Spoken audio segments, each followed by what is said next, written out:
Welcome to Postcards, a brief look at people, places, the arts and curiosities from around the world.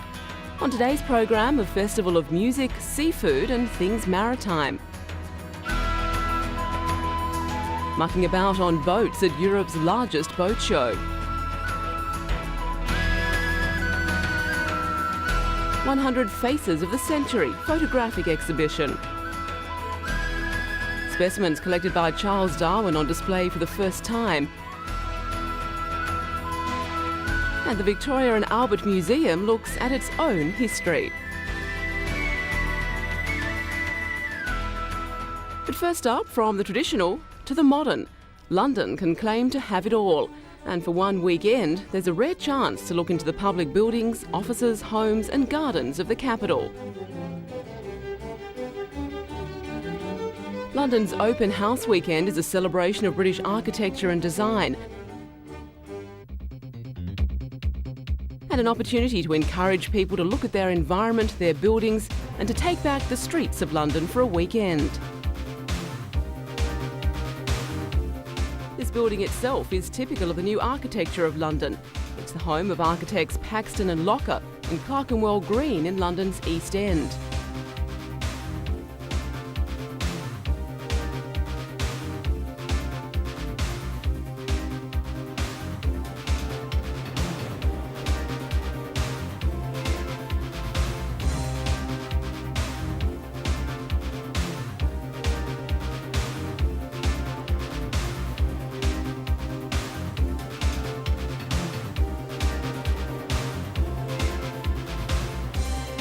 This specifically designed building features a magnificent light well.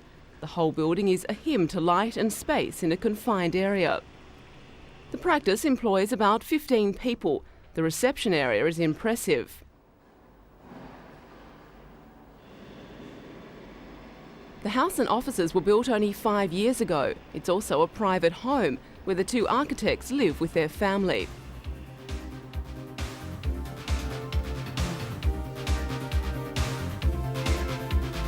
Some 500 of the capital's buildings are open, free of charge.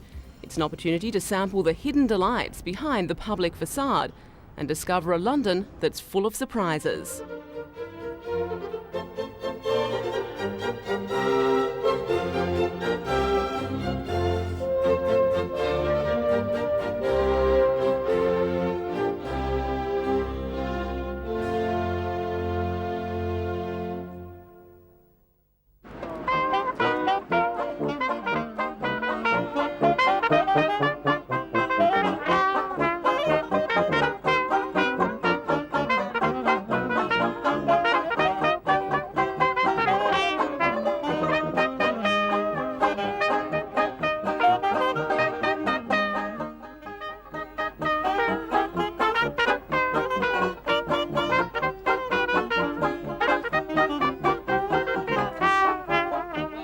Meanwhile, the last of the capital's summer festivals allows one last chance to mess about in boats before the winter sets in.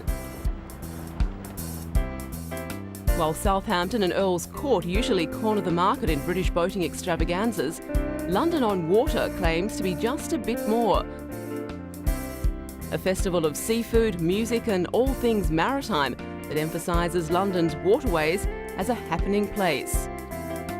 While the East End of London, the old Docklands, has undergone enormous rejuvenation in recent years, many still see it as a place to commute to and from. The festival's aim is to encourage locals to appreciate the water and make better use of it. It's being promoted as a major venue around the world and as a filming location. For enthusiasts, there's upwards of 400 private and exhibition boats here. Canal narrowboats, cruisers and prestigious powerboats like the Princess 60. With its luxurious lounge and all the comforts of home on board, a mere snip at just over $1.2 million US. For the yachty who can't bear to leave his other toy at home, the Dutton Commander will be a popular solution.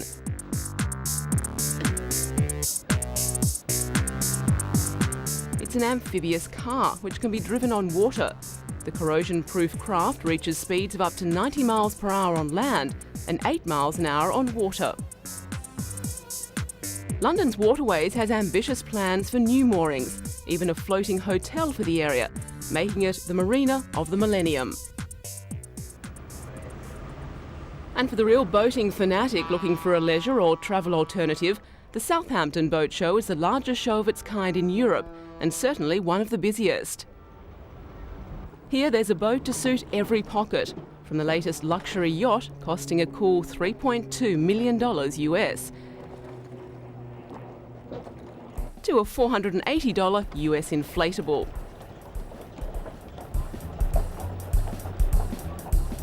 For more than 30 years, the Southampton Boat Show has been a sensitive barometer of the British economy, measuring not only exports, but the nation's competitiveness in the wake of a strong pound.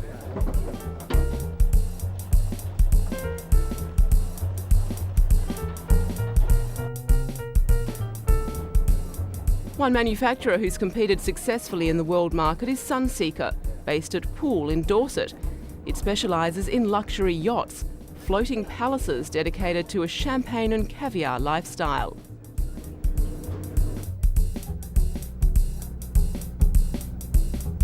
A spacious bedroom below,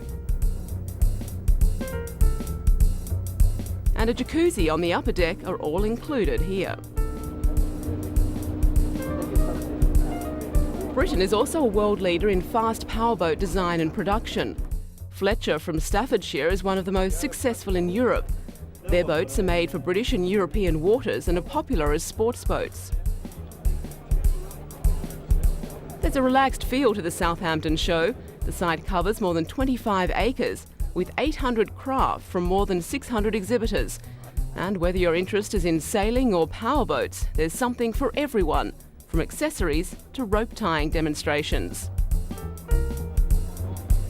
Reflecting the traditional British love affair with boats and boating, the show is expected to attract some 120,000 visitors and result in orders worth millions of pounds to Britain's ever-buoyant marine industry.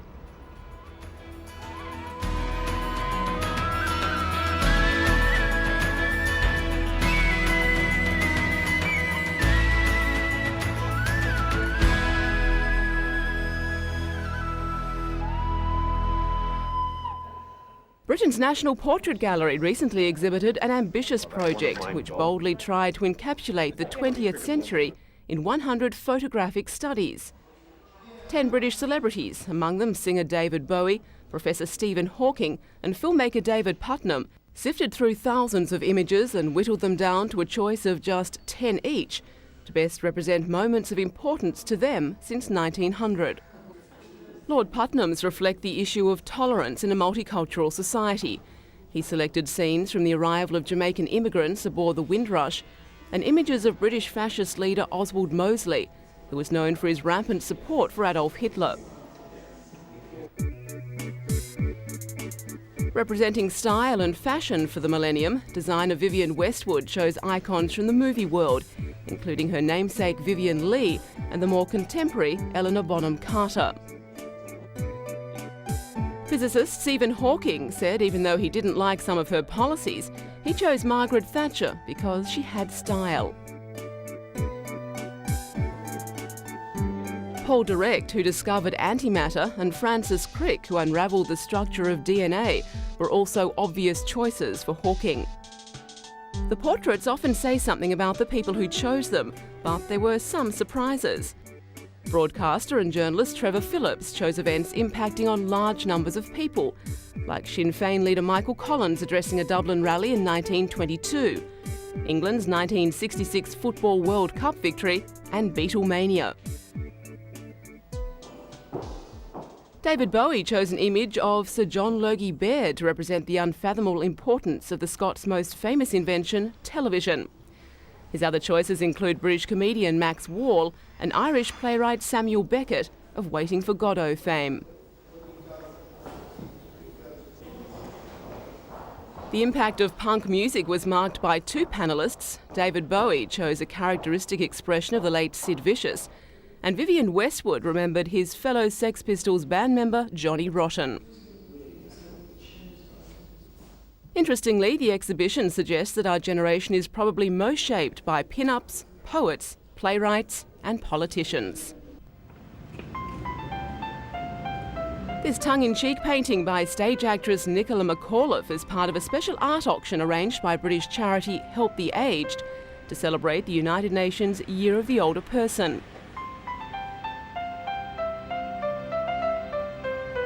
Celebrities like veteran sports presenter Jimmy Hill, who made this offering, were asked to create original work under the theme Images of Age.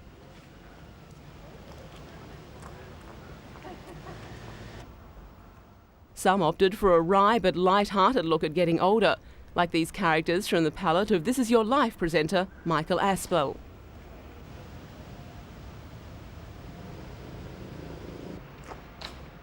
While some preferred to portray an aspect from their profession, like children's presenter Floella Benjamin or TV chef Ainsley Harriott, who had a little help from his children Madeline and Jimmy. It's all meant to focus people's thoughts on the important role to be played by older people in the new millennium, and to make use of this rich resource across the world of older experienced people who have a great deal to contribute to society. Actress Wendy Craig came up with this endearing image of the twilight years. And devotees of the long-running British comedy Dad's Army will appreciate this creation from the series actor Ian Lavender. Lavender aged Private Pike to show what he'd look like today. A photo of Lavender shows us how the actor himself looks at the turn of the century.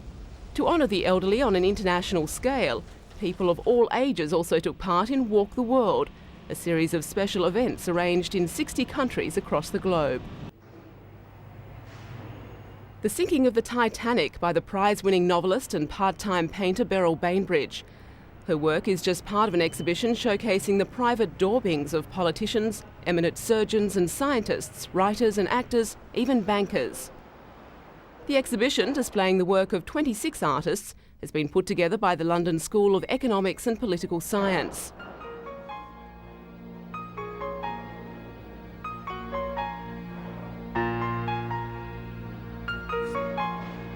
This colourful piece is by the comedian and writer Barry Humphries, probably best known as Australian housewife superstar Dame Edna Everage.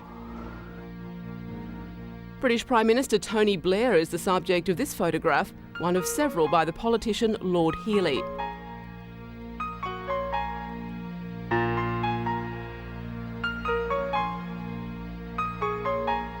This is by one of the few exhibitors who went to art school, although the painter made a career in journalism, becoming the editor of a national newspaper.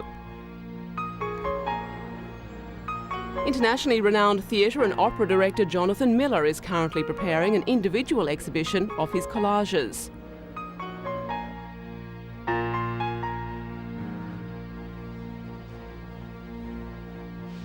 Simply signed Anne Norfolk, this painting is by the charity fundraiser the Duchess of Norfolk.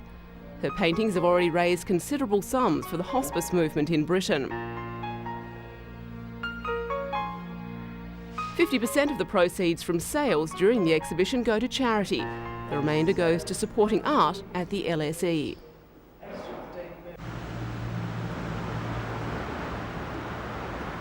The blue plaque is a familiar sight on the facade of Britain's buildings. It signifies a famous politician, scientist or artist once lived or worked here. This one, on a house in West London, is a tribute to Britain's only world chess master, Howard Staunton.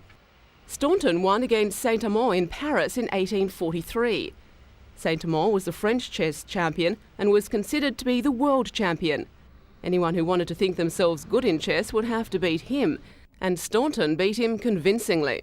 Staunton's interests went much wider than chess. He was an actor, an educational reformer and a writer about chess. He published new rules for the game, which enabled the first truly international tournament to take place in London. Staunton turned London into the chess centre of Europe.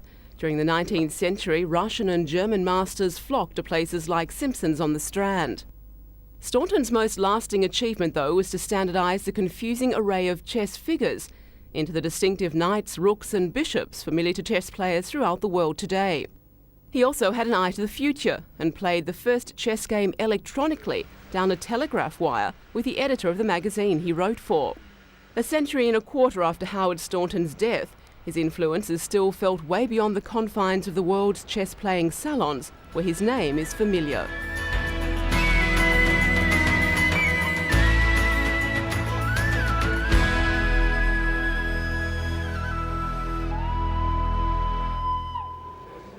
It's now possible to sail the Nile in search of amethysts and carnelian, find a way into the depths of an Egyptian temple, and meet the goddesses Taweret and Hathor face to face. Capitalising on the abiding popularity of the ancient Egyptians, the British Museum's educational multimedia unit has unveiled a new website aimed specifically at school children in years 5 and 6 and their teachers. The website contains information about life, culture, beliefs and practices in ancient Egypt, using objects from the museum's collections, animation and 3D models. Each story is structured in 3 ways: a narrative story, a self-guided explore and an interactive challenge. There's also an area for teachers, referred to as a staff room, containing resources for teachers including background information, discussion topics, worksheets and classroom activities. Egypt is the first in a series of websites on ancient civilizations. The museum plans to cover Mesopotamia, India and China in the future. The new technology aims to bring the museum's collections and its educational expertise to a wider British and worldwide audience. A rare opportunity to see the actual specimens collected by Charles Darwin that brought him to his controversial theories of evolution. Voyages of Discovery at London's Natural History Museum showcases treasures gathered on Britain's great sea voyages by the Endeavour, the Beagle and the Investigator, among others. They've never been seen by the public before. The beaks of Darwin's finches on the Galapagos Islands admirably demonstrate natural selection. Adapting to their environment to avoid competing for the same food, the birds developed different shaped bills over successive generations to exploit various food sources. Yet the exhibition is more than just an astounding collection. Researchers at the museum say that the more research is done, the more it's discovered there is left to do. Captain James Cook's voyage to the Pacific in the Endeavour in 1768 was the first time a dedicated natural history crew was included. An enthusiastic Joseph Banks was so delighted by the range of unusual plant life in Australia, he named the landfall Botany Bay. Artist Sydney Parkinson made nearly 1,000 sketches and paintings of new flora and fauna before he died of dysentery and malaria contracted in Java.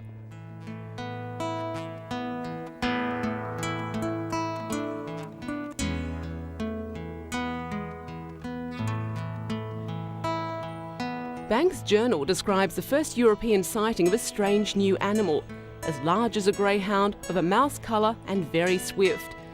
Modern-day botanists are still making new discoveries, but on a different scale. In the exhibition, one can sense the excitement that these people must have had as they found new things they knew no European had seen before.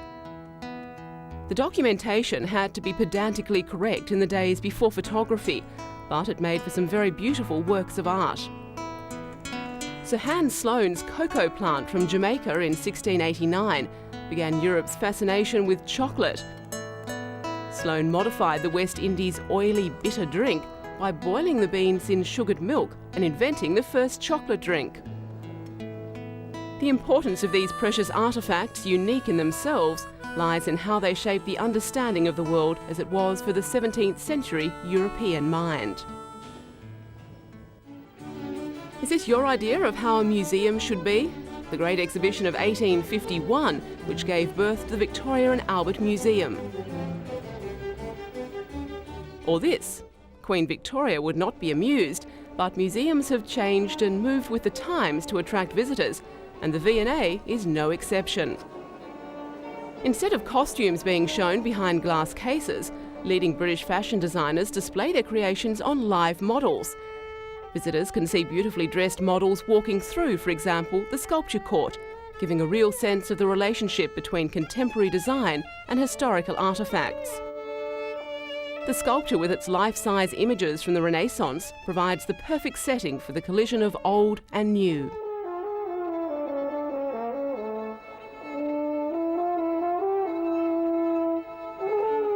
This replica of Michelangelo's David offended Queen Victoria's sensibilities when it was first unveiled, so a cover-up was ordered. The fig leaf is just one of the more unusual exhibits in A Grand Design, which traces the history and perceptions of the Victoria and Albert. the pick of a vast collection from all over the world.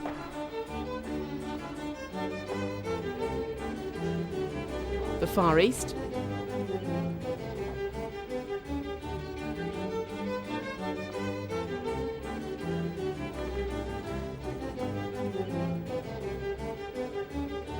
and Shiva's bull from India.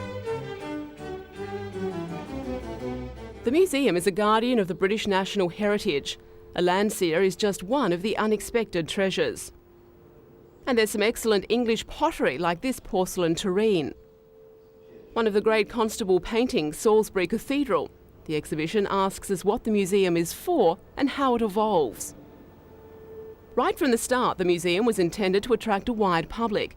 It began with the Great Exhibition of 1851, which attracted huge crowds. It was intended to be a place of spectacle for a wide audience. There's something for everybody. This rare Matisse print with its original plate is just one example from the millions of artefacts housed in the Victoria and Albert collection. Some inspired other artists. This 16th century mirror was used by a Victorian artist in a portrait of Donatello. The museum also has an important role as a contemporary showcase. Modern classics like this Charles Rennie Mackintosh chair capture the essence of Art Nouveau. And a collection of Bakelite radios from the 50s seem to sum up a period.